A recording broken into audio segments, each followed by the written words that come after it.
Chapter 1, Section 2, Limited Liberty, Opportunity, and Equality.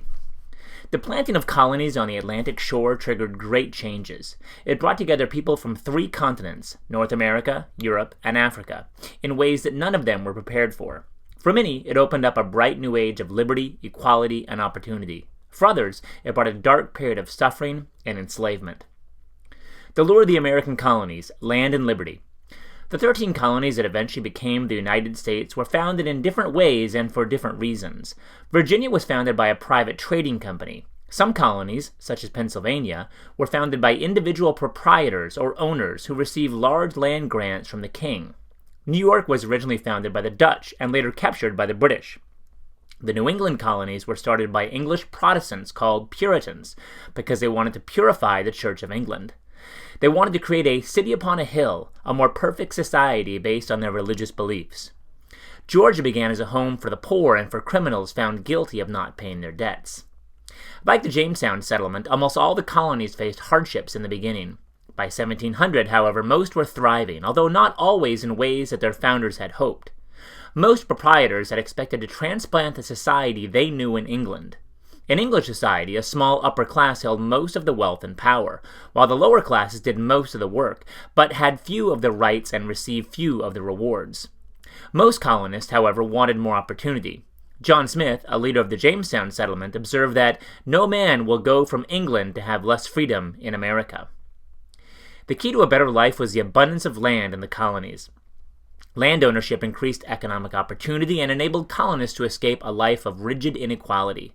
Historian Eric Foner writes, "Land, English settlers believed, was the basis of liberty. Owning land gave men control over their own labor, and in most colonies, the right to vote." The colonists' access to land, however, also meant a loss of liberty for American Indians and enslaved Africans. American Indians suffer from colonization.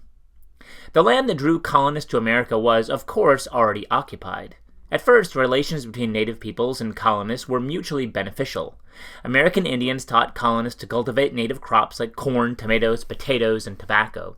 They introduced colonists to useful inventions like canoes and snowshoes. In return, American Indians acquired goods from the colonists such as iron tools, metal pots, guns, and woven cloth. But the Europeans also unwittingly brought diseases that wiped out entire tribes and left others severely weakened. In addition, settlers eventually stripped eastern tribes of most of their land through purchases, wars, and unfair treaties. A treaty is a formal agreement between 2 or more peoples or nations. The loss of land deprived Indians of control over resources they needed to maintain their way of life. Also, settlers rarely treated them as equals. Only a few colonial leaders, notably William Penn, founder of Pennsylvania, treated them fairly and paid them for their land. Freedom for some, slavery for others. Land was the main source of wealth in the American colonies, but without labor to work it, land had little value. Many colonists bought small plots of land of their own rather than working for others. Therefore, large landowners faced a severe labor shortage. At first, some landowners met their labor needs through contracts with indentured servants. These were poor English settlers who voluntarily gave up their freedom for 3 to 7 years in exchange for passage to America. At the end of their contract, they were released and given a payment known as freedom dues. However, employers complained that these servants were disrespectful and likely to run away, behavior they blamed on fondness for freedom. In 1619, a Dutch ship captain sold 20 captive Africans to colonists in Virginia. For the next several decades, small numbers of Africans were brought to the colonies. At first, they worked side by side with white indentured servants. A few were even treated as indentured servants, working to earn their freedom.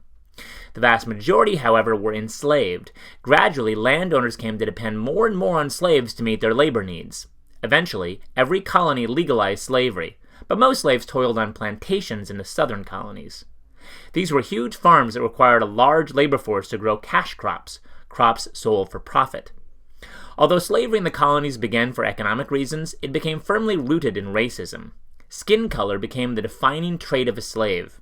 As one colonial government declared, all Negro, mulatto of mixed black and white ancestry, and Indian slaves within this dominion shall be held to be real estate. Laws established slavery as a lifetime condition, unless an owner granted freedom, and also defined children born of enslaved women as slaves. Phillis Wheatley, a former slave who became one of the colonists' best-known poets, wrote of the yearning for freedom. In every human breast, God has implanted a principle which we call love of freedom. It is impatient of oppression and pants for deliverance. Although some African Americans escaped the bonds of slavery, freedom did not bring equality. Like American Indians, blacks were viewed as inferior to whites.